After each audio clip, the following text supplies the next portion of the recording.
Bonjour! Aujourd'hui, la formation, c'est l'ABC de l'aromathérapie.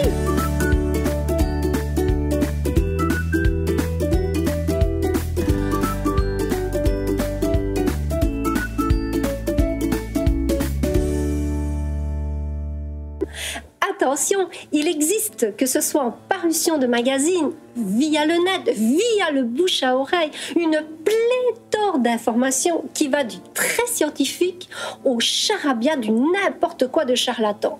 Et c'est là qu'il faut distinguer le vrai du faux. Il est donc vraiment nécessaire de vérifier toutes les informations que vous recevez via un canal sécurisé de spécialistes. Parlez-en à votre aromathérapeute. Oui, mais justement, à qui se fier? Quand on voit les cartes de visite de certains, on a l'impression qu'on est tombé sur l'oiseau rat avant de se rendre compte qu'on est tombé sur un charlatan. Il n'y a pas de hasard. La plupart des gens sérieux ont pignon sur rue et sont connus dans le domaine de l'aromathérapie. Ce n'est pas comme les autres qui ne font que passer et ne laissent aucune trace.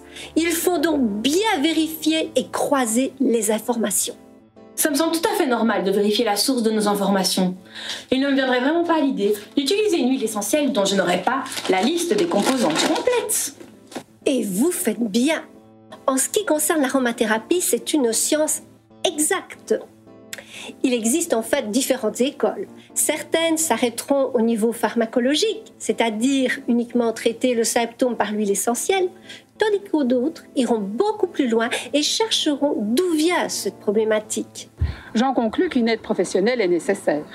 J'apprécie donc d'être aidée et guidée dans ma recherche. C'est souvent pour ça que je suis là.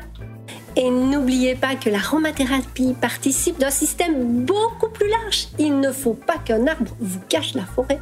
Ce que je veux dire encore une fois, c'est qu'un symptôme n'est qu'une manifestation et c'est qu'il faut voir ce qui a créé ce symptôme. Cela peut être physique, mais cela peut être aussi d'origine mentale ou émotionnelle.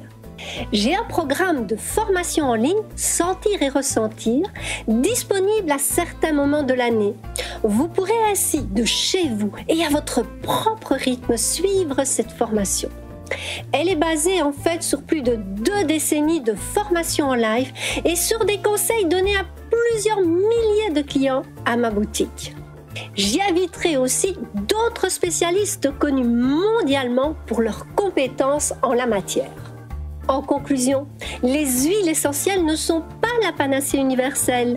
Elles doivent toujours être étudiées avec une vision beaucoup plus large, comme avec des connaissances en kinésiologie, en médecine indienne, en médecine chinoise ou en toute autre technique qui inclut le corps tout entier.